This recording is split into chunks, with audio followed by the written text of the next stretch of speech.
Hey, welcome back to Kingdom Creative Connected Collective, and today we're talking about sales is your friend, depending on the platform.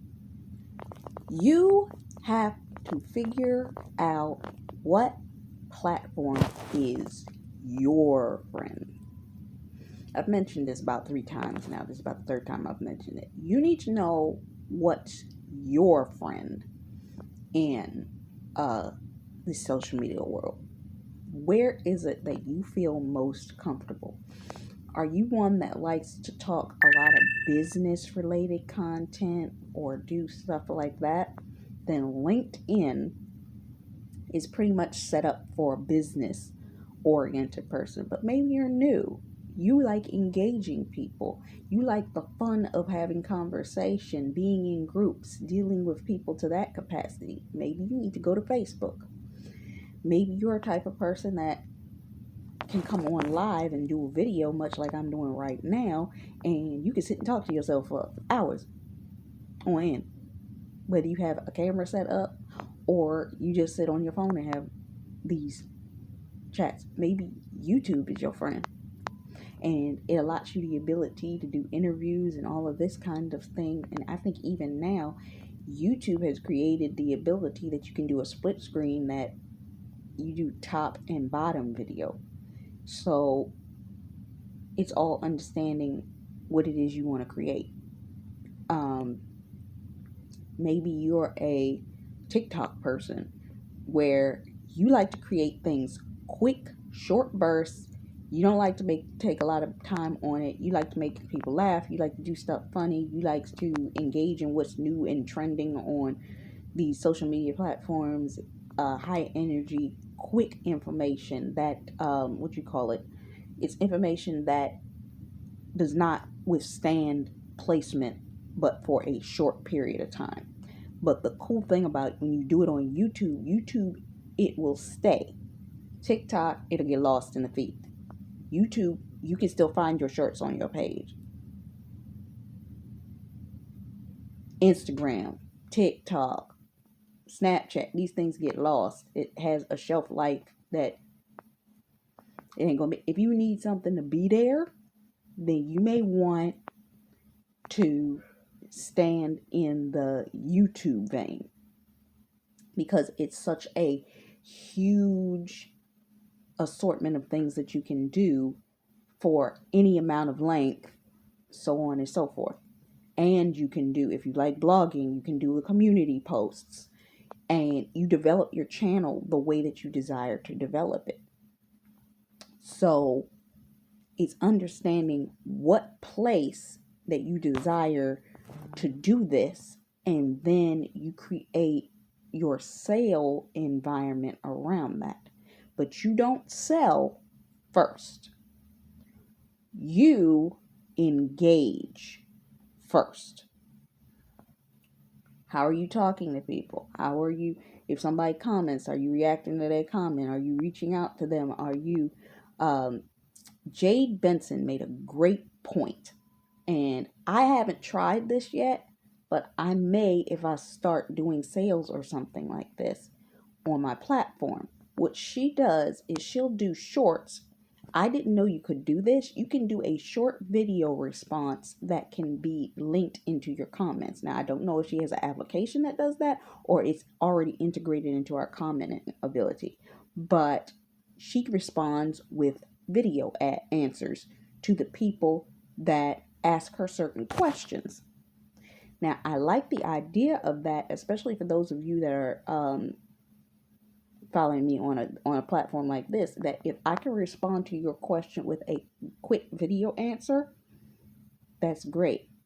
But I would love to be able to do something like that and just do it in a short. That way, that I remember it's a mentor I listen to, and she always says this: 9 times out of 10, if one person is asking this question, everybody has this desire to know this piece of information. So there are no stupid questions. So you should be able to just answer the question publicly. This is why you take polls. This is why you do all of this, is your research before you start selling, so that you can acquire, this may be the product that these people desire and or need. Let me develop that. And I know that I've developed a lot of things, but what I have to do is beta test these things. Does this audience like this? Is this what people are going to want to buy? Is this what people is desiring in this season for them? A A/B test, by testing the information that you've created already, will allow you the ability to hone in before you make a permanent strategy or create a program that you invest your time and your money in, because you'll be able to see whether people will buy it or not. Will people and are people willing to follow what you say? I have channels, but if I got channels, am I going to be able to get people to go from this channel to that channel? How are they following? What's the information? How is that relevant? You understand what I'm saying? So sales is a sticky place, and this is the part that I wanted to talk about. I didn't want to get on my soapbox about it, but I always say this about sales, and I'll be real honest with you, that I'll see people, they'll do a webinar, they'll do something, and there's always a point in the process, correct me if I'm wrong, that when they get ready to start selling, it's almost like a plumb line is created. And at the point they start selling, your entire mood just drops. And it's not so much that you don't like the idea of them selling you anything. It's sometimes the way in which they do it. It almost feels unauthentic. Even when they try to make it sound authentic, it feels unauthentic. There are some people that sell to you that make you feel like you were assaulted in the process of them trying to get your credit card number out of your cold, dead hands. And then there are some that try to make you feel super comfortable, which to me almost feels like, I'm going to tell you this. There are some people that operate in a level of sales. I'm not even going to mention the sales type, but it's almost hypnotic. They try to hypnotize you into buying the thing. And I'm being 100% serious. I can dig into that, but we try and keep this PG.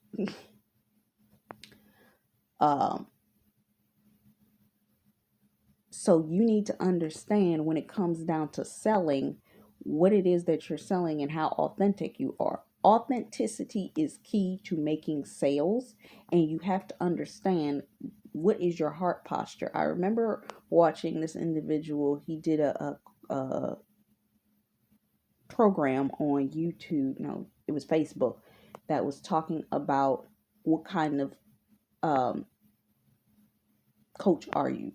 Are you service based? Are you transformative based? Or was it sales? I think it was how you sell whatever it is that you're trying to do. And when you're trying to do it, how are you coming across in your language that makes people feel like they want to purchase with you? Some people are transformative, some people are transactional. You don't want to be caught in the midst where you're transactional. Transactional people chase money.